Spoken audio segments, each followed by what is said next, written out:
નમસ્કાર મિત્રો, સ્વાગત છે તમારું YouTube channel fun with learn by દીપામાં. જો તમને વિડીયો ગમે તો લાઈક, શેર અને સબસ્ક્રાઈબ જરૂર કરજો. આજે આપણે જોશું નિબંધ 26 જાન્યુઆરી.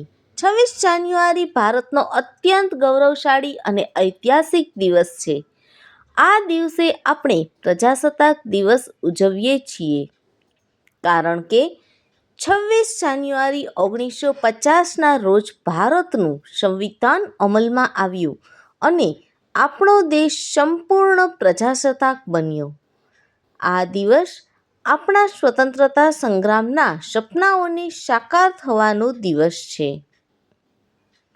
ભારતને 15 ઓગસ્ટ 1947ના રોજ સ્વતંત્રતા મળી, પરંતુ પોતાના નિયમો અને કાયદા મુજબ દેશ ચલાવવા માટે સંવિધાન જરૂરી હતું. ડૉક્ટર ભીમરાવ આંબેડકરના અધ્યક્ષસ્થાને રચાયેલી સંવિધાન સભાએ લગભગ 2 વર્ષ, 11 મહિના અને 18 દિવસમાં સંવિધાન તૈયાર કર્યું.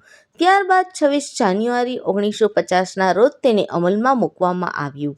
આ દિવસને ખાસ એટલા માટે પસંદ કરવામાં આવ્યો કારણ કે 26 જાન્યુઆરી 1930ના રોજ પૂર્ણ સ્વરાજનો સંકલ્પ લેવામાં આવ્યો હતો.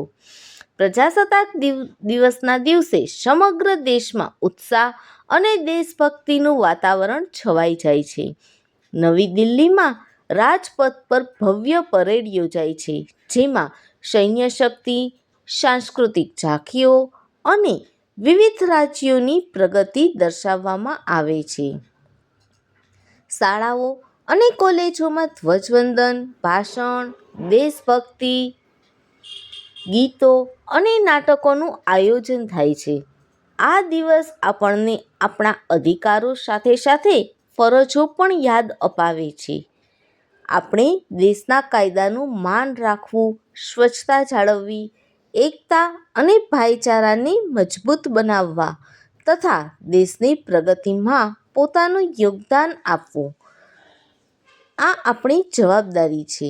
અંતમાં કહી શકાય કે 26 જાન્યુઆરી માત્ર ઉજવણીનો દિવસ નથી, પરંતુ આપણા લોકશાહી મૂલ્યોને સમજીને તેને જીવનમાં ઉતારવાનો દિવસ છે.